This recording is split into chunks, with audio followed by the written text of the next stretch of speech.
ఒక విలన్ని కొట్టాలంటే ఒక హీరో కావాలి, కానీ ఒక మహాబీరని కొట్టాలంటే ఆ హీరోకి సూపర్ హీరో కావాలి. ఆ మహాబీర మిస్టర్ మంచు మనోజ్ నాకు తమ్ముళ్ళు లాంటి వాడు, నాకు తమ్ముడే. అతని మనసు వెన్న, అతనితో పరిచయం ఉన్న ప్రతి వాళ్ళు అతనికి అన్న.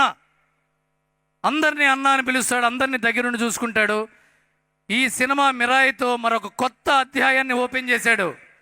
తెలుగు ఇండస్ట్రీకే కాదు, ఆసేతు హిమాచలం ఫ్రమ్ కాశ్మీర్ టు కన్యాకుమారి సినిమాకు ఒక బెస్ట్ ప్రతినాయకుడు దొరికాడు. కొడితే మనోజ్ని కొట్టి హీరో అవ్వాలరా, తినమ్మ మనోజ్ని కొట్టకపోతే హీరోని కాదు అనిపించే అంత గొప్ప విలన్ వచ్చాడంటే తినమ్మ తండ్రికి తగ్గ తనయుడయ్యాడు. That is Manoj.